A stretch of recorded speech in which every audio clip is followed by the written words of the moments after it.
TV'ye hoş geldiniz. Bugün günlerden pazartesi ve gündemimiz YouTube Magazin. Size geçen hafta gündem olan en önemli YouTube Magazin haberlerini derledik.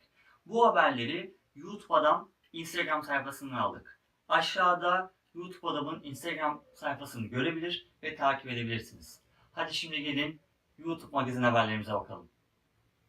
Uzun yıllardır sosyal medyada gerek samimiyeti, gerek yürekleri ağza getiren korkusuz mizansenleri, gerekse içtenliğiyle takipçilerini kahkahaya boğan facia üçlü ekibi bu yaz beyaz perdede kendisinden bekleneni yapacak. Sefa Akındır, Mami Emen ve Emre Gül'ün başrollerini paylaştığı facia üçlü sinema filmi 24 Ağustos'ta sinemalardaki yerini aldı. Milyonların içini ısıtan samimi davranışları ve halkın komedi anlayışını filmde de izleyeceğiz gibi görülüyor. Filmde Deniz Oral, Hülya Şen, Yakup Yavru gibi usta oyuncular yer alırken Ömer Faruk Bostan, Ahmet Parlak ve Heyecan gibi sanatçılar da müziğiyle filme renk katıyor. Sosyal medyanın fenomen isimleri de konuk oyuncu olarak filme renk kattılar. Nezdemir, Selçuk Büyük, Gizem Tan, Fırat Kaymak gibi birçok fenomen filmin kahkaha dozunu arttırdı. Adana ve Osmaniye çevresinde geçen film, üçlünün hayatlarının kesişmelerini konu alıyor. Kaderin sillesini yemiş karakterlere hayat veren üçlünün bitirim halleri filmi yaşatırken Emre'nin başına gelen talihsizlikler izleyicileri kahkahalara boğacak. Talihsiz tesadüfler sonucu hayatları kesişen üçlü Emre'ye dedesinden kalan tarlaları almak için köyün yolunu tutar.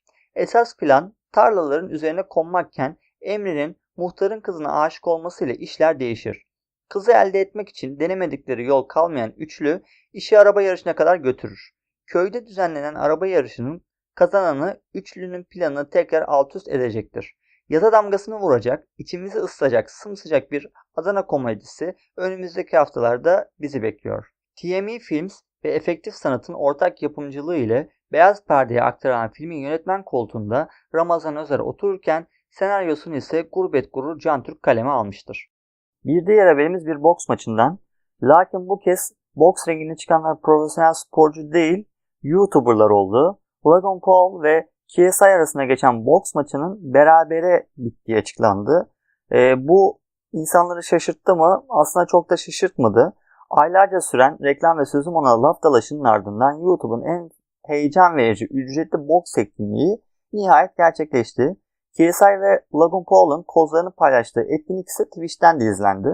Bir süredir tanıtım yapılan ve YouTube üzerinden $10 karşılığında izlenebilecek olan KSI ve Logan Paul arasındaki boks maçı geçtiğimiz gün Manchester Arena'da gerçekleşti. 21 bin kişilik kapasitesi bulunan arenada etkinliği canlı izlemek isteyen seyirciler profesyonel boksör olmayan YouTuber'ların kapışmasına yerinde şahit olmak için alanı doldurmuşlardı. Elbette etkinliği evlerinde diğer yayın platformlarından izleyen kullanıcılar da bulunuyordu. Yine sosyal medyada görmüşsünüzdür. Orkun Işıtmak da biletini alıp Manchester'a giderek maçı canlı izleyenler arasındaydı. Açıklanan sayılara göre 800 bin izleyici boks maçını YouTube'dan izlemek için $10 ödedi. Alanı ise 18 bin katılımcının doldurduğu kaydediliyor. Etkinlik biletleri 150 sterline satılıyordu. Öte yandan 1.2 milyon kullanıcı Twitch'ten etkinliği ücretsiz bir şekilde izledi. Twitch üzerinden yapılan korsan yayınlar her ne kadar engellenmeye çalışılsa da çabalar pek sonuç vermedi. Etkinliğin bir parçası olan KSI ve Logan Paul maçı öncesi alanda başka boks maçları da gerçekleşti. Ayrıca Jack Paul ve DJ de maç öncesi kozlarını paylaştı. Ancak elbette herkesin görmek istediği maç yine sona saklanmıştı. Lakin bu maçı Jack Paul kazandı. Bunların maçından sonra büyük maçtan çıkan sonuç ise aslında izleyen kimseyi de şaşırtmadı. Çünkü maç berabere bitti. Bu da yeni bir karşılaşmanın kapısını araladı. Bu kadar karlı bir etkinliğin tek maçta sonuçlanması daha şaşırtıcı olurdu şüphesiz.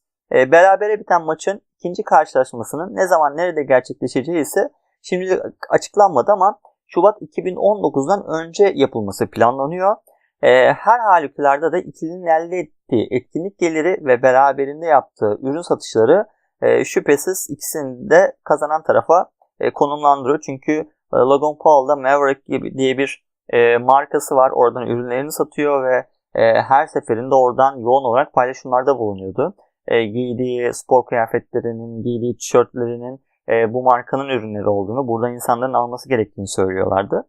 O yüzden de aslında gerçekten de çok büyük bir paranın döndüğü bir etkinlik oldu. İlerleyen zamanlarda da yine yurt dışında YouTuber'ların boks ringinde mücadelelerini izleyeceğiz diye düşünüyoruz. Ülkemizde de bu mücadeleleri göreceğiz. Daha öncesinde Reymen ve Halil Söyletmez'i ufak da olsa biraz görmüştük. Daha sonra biraz araları da açılmıştı.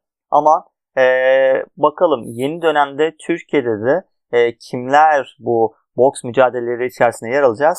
Bunları da göreceğiz. Buradan size onları duyuracağız.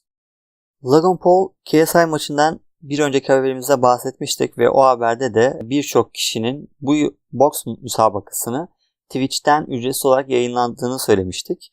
Ülkemizde de ünlü YouTuber'lardan Mervan Tepelioğlu bu canlı yayını Twitch üzerinden yayınladı ve yayınladıktan sonra da ban yedi. 24 saat gibi bir ban süresi varmış ve bundan sonra ancak Twitch'e girebilmiş. Ama bunun yanında da bir sürü farklı yorumlar da vardı. İşte bu maçı yayınlayan Twitch yayıncılarının YouTube kanalları da kapatıldı, iptal edildi, ban yedi gibi.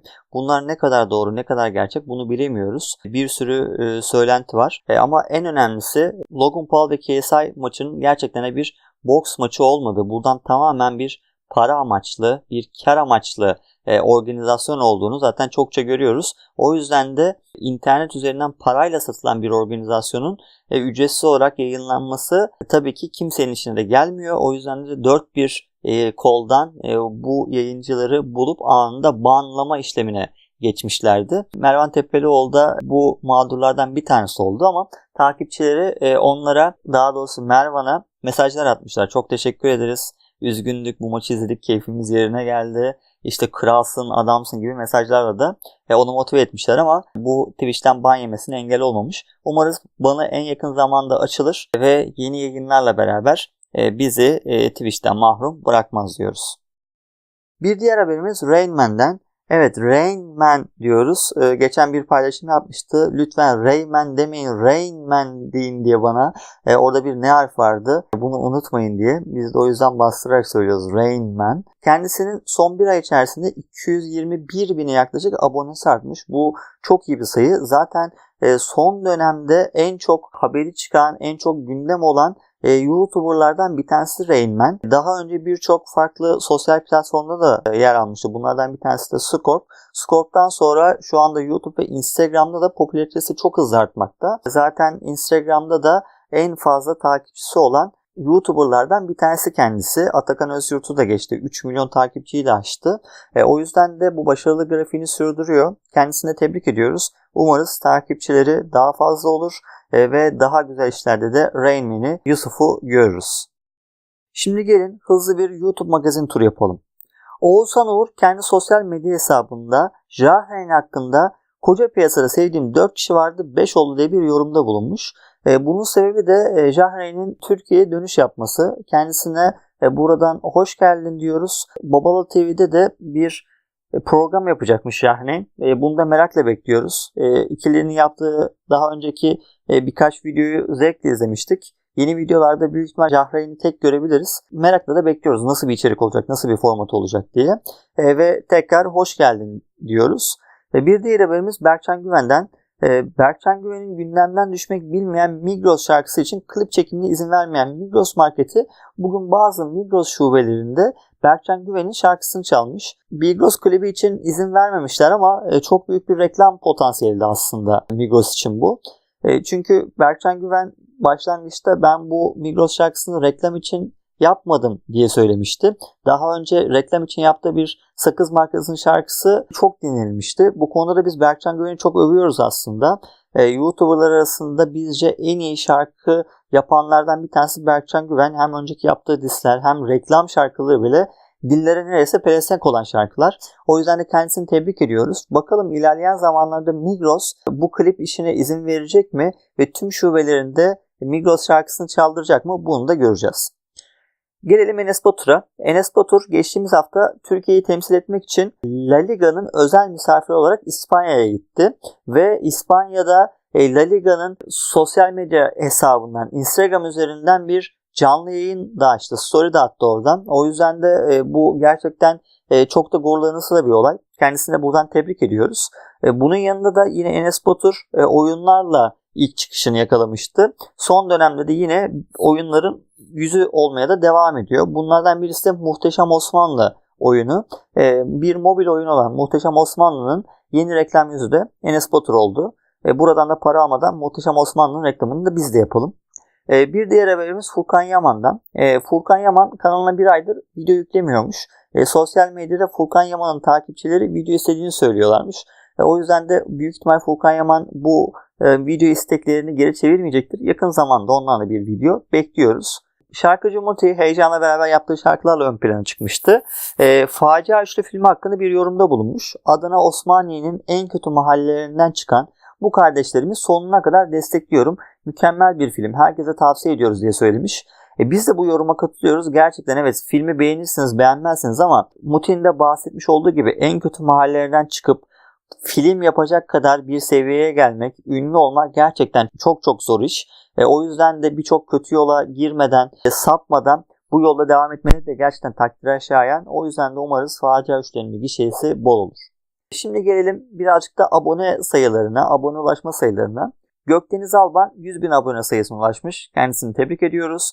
Siyah Giyen Genç bu aralar çok gündemde. YouTuber'lar arasında atışmalara da şahit oluyoruz. Kendisi de 500.000 aboneye ulaşmış. Kendisini tebrik ediyoruz.